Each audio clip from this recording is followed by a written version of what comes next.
भारतीय पिछली कई सदियों से बेसब्री से इंतजार कर रहे थे, वह ऐतिहासिक पल अब निकट आ चुका है। जी हाँ, 24 जनवरी 2024 के दिन भगवान श्री राम की नगरी अयोध्या में राम जन्मभूमि मंदिर का उद्घाटन होने वाला है। लेकिन क्या आप जानकर सन 1528 में शुरू हुआ ये सांप्रदायिक विवाद 2020 तक चला था। अपनी ही जन्मभूमि पर विराजमान होने के लिए प्रभु श्री राम को 492 सालों तक इंतजार करना पड़ा था। इतना ही नहीं, कोर्ट में ये विवाद 134 सालों तक चला था।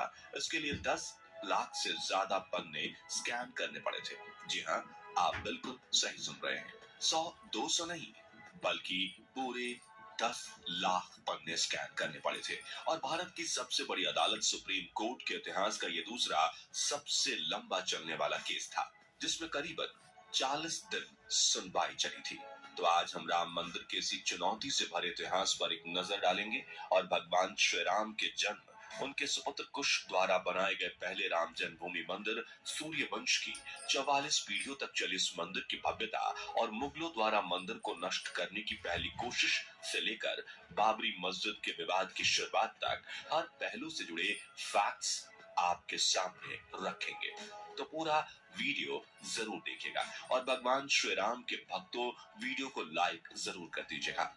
अयोध्या को भगवान श्री राम के पूर्वज वैवस्वत मनु ने बसाया था। तभी से इस शहर पर सूर्यवंशी राजाओं का राज था। यहीं पर राजा दशरथ के महल में प्रभु श्री राम का जन्म हुआ था। उस वक्त अयोध्या नगरी इतनी सुंदर हुआ करती थी कि इसकी तुलना स्वर्ग से की जाती थी। मगर प्रभु श्री राम की जल समाधि के बाद अयोध्या बिखर सी गई थी। लेकिन उनकी जन्मभूमि पर बना बिल्कुल वैसे का वैसा ही था, जिसके बाद श्री राम के बेटे कुश ने अयोध्या के राजभवन का फिर से निर्माण करवाया था और साथ ही कई मंदिर भी बनवाए थे, जिनमें से एक प्रभु श्री राम का जन्मभूमि मंदिर भी था। जिसके बाद सूर्यवंशी की अगली 44 पीढ़ियों ने अयोध्या नगरी पर राज किया। इस दौरान अयोध्या नगरी सुखी और संपन्न थी। मगर फिर आया महाभारत का दौर और विश्व के इस सबसे विशाल युद्ध में सूर्यवंश की आखिरी राजा महाराजा बृहदबल की मृत्यु जंग के दौरान अभिमन्यु के हाथ हुई थी।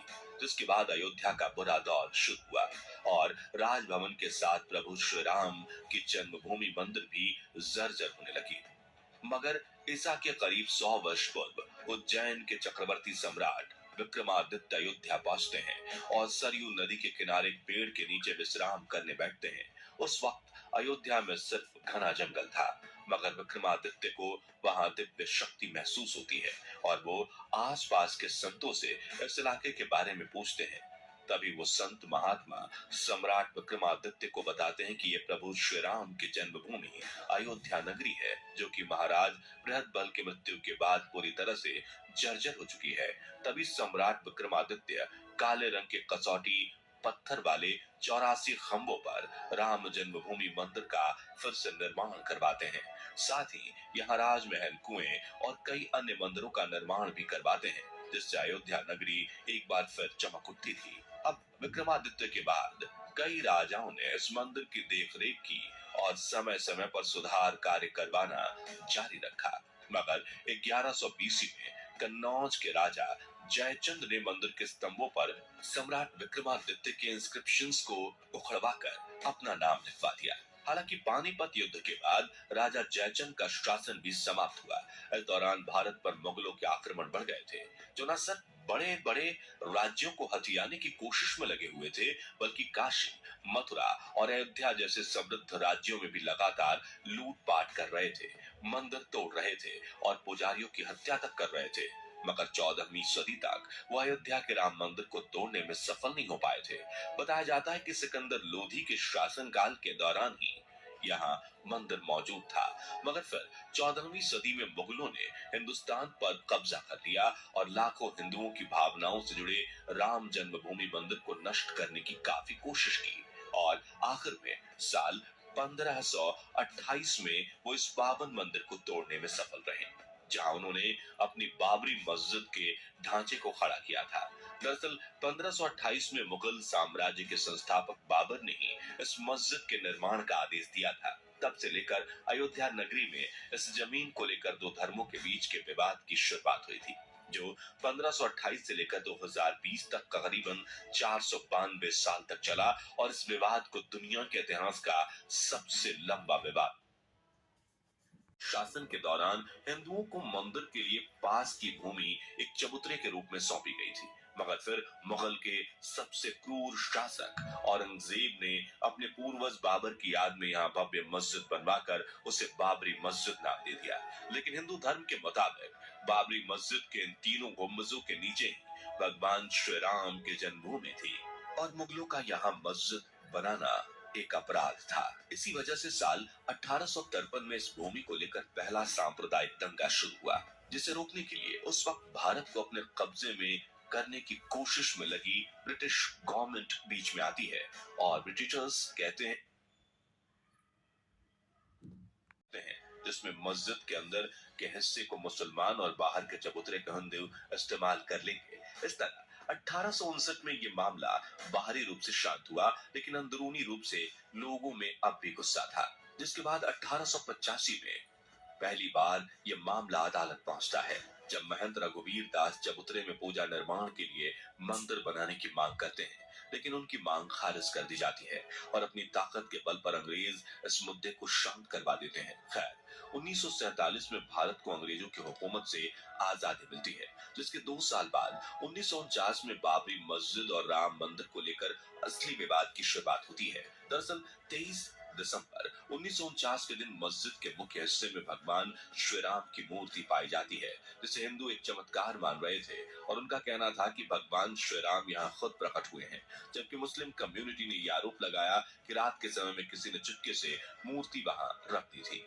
इस वजह से चारों तरफ गर्मा गर्मी फैलने लगी और दंगे शुरू होने के डर से यूपी सरकार ने इस पूरे इलाके को विवादित ढांचा कहकर मस्जिद के मुख्य भाग के साथ चबूतरे पर भी ताला लगा दिया। इस कंप्लीट बैन को हटाने के लिए कोर्ट में कई सिविल केसेस फाइल किए जाते हैं, जैसे कि साल 1950 में फैजाबाद सिविल कोर्ट में महंत रामचंद्र दास भगवान रामलला की पूजा करने के लिए अर्जी दाखिल करते हैं।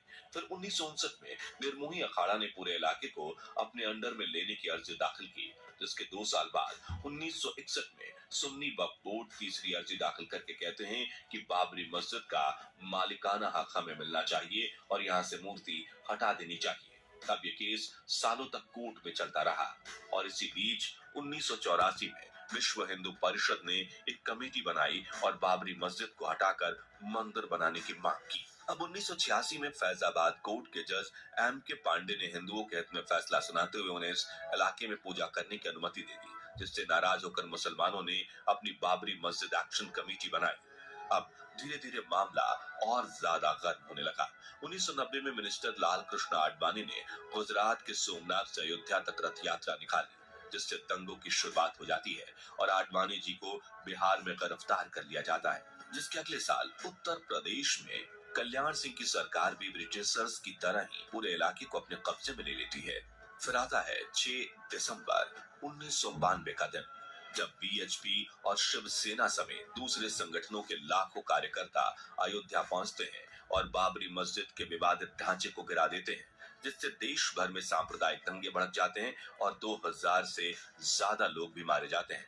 इसी बीच जन्मभूमि के पास जो टेम्पररी मंदिर बनाया गया था, आचार्य सत्येंद्र दास को वहां के प्रधान पुजारी के रूप में नियुक्त कर लिया जाता है, जो पिछले 30 सालों से रामलला की सेवा कर रहे हैं और नए राम मंदिर के मुख्य पुजारी भी सत्येंद्र दास ही बनने वाले हैं। साल 2002 में केंद्र में आती है बीजेपी सरकार और प्राइम मिनिस्टर अटल बिहारी वाजपेयी इस मुद्दे को सुलझाने पर जोर देते हैं, जिसके लिए अप्रैल 2002 में इलाहाबाद हाई कोर्ट में 3 जजेस की एक बेंच बनाई जाती है, जो आर्कियोलॉजिकल सर्वे ऑफ इंडिया को इलाके की खोदाई करके एक रिपोर्ट देने को कहती है, जिस रिपोर्ट में ये बात साफ साफ जाहिर होती है कि 12वीं सदी में यहाँ एक मंदिर जरूर मौजूद था और 1528 में यहाँ मस्जिद बनाई गई थी, मगर इसके बीच के 300 साल का डेटा क्लियर नहीं था।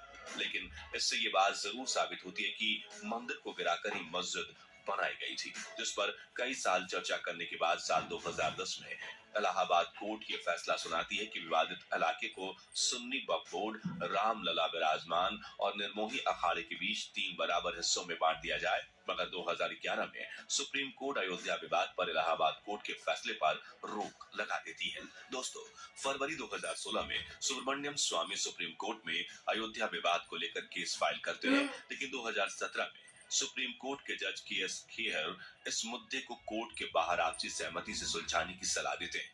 मगर दिसंबर 2017 तक इलाहाबाद कोर्ट के फैसले को लेकर 32 अपील पहुंचती है और सुप्रीम कोर्ट ने कहा कि हम इस केस की सुनवाई जनवरी 2019 से शुरू करेंगे। अब 8 मार्च 2019 को सुप्रीम कोर्ट में इस मामले को मीडिएशन के लिए भेजा जाता है और मीडिएशन पैनल को कार्यवाही पूरी करने के लिए 8 हफ्तों का समय दिया जाता है। मई 2019 में मीडिएशन पैनल अपनी फाइनल रिपोर्ट कोर्ट में जमा करती है, जिसके बाद 6 अगस्त 2019 से सुप्रीम कोर्ट में अयोध्या मामले की रोजाना सुनवाई शुरू होती है, जो कि करीब 40 दिन तक चलकर 16 अक्टूबर 2019 को पूरी होती है और अयोध्या मामले में सुप्रीम कोर्ट अपने मामले को सुरक्षित रखती है। जिसके कुछ समय बाद आया वो दिन जिसका वर्णन राम जन्मभूमि मंदिर के इतिहास में सुनहरे अक्षरों में किया गया है। जी हाँ, 9 नवंबर 2019 के दिन सुप्रीम कोर्ट 134 साल पुराने इस कोर्ट विवाद में अपना फैसला सुनाती है, जिसके तहत अयोध्या में 2.77 एकड़ की पूरी विवादित जमीन रामलला विराजमान को मंदिर निर्माण के लिए दे दी गई, जबकि मस्जिद के लिए भी अलग से 5 एकड़ जमीन मुहैया करवाने का आदेश दिया गया। जिसके बाद 5 अगस्त 2020 के दिन राम जन्मभूमि मंदिर के लिए भूमि पूजन किया गया और सिर्फ 3 सालों में यूपी सरकार ने रात दिन एक करके राम मंदिर के निर्माण को पूरा कर लिया है। अब 22 जनवरी 2024 के दिन मंदिर के गर्भगृह में रामलला की प्राण प्रतिष्ठा की जाएगी और 24 जनवरी के दिन राम जन्मभूमि मंदिर का उद्घाटन होगा। तो दोस्तों, इस तरह निर्माण से पहले 500 सालों तक राम मंदिर ने कई चुनौतियों का सामना किया, जिसके फलस्वरूप इस पावन भूमि पर एक बार फिर राम जन्मभूमि का निर्माण हो चुका है। तो इसी खुशी में कमेंट बॉक्स में जय श्री राम जरूर लिखिए और वीडियो अच्छा लगा हो तो इसे लाइक और शेयर जरूर कीजिए। साथ ही इतिहास से जुड़े ऐसे ही सच्चे और रोमांचक वीडियोस देखते रहने के लिए हमारे चैनल को सब्सक्राइब करके पास वाली घंटी जरूर बजा दीजिए और फेसबुक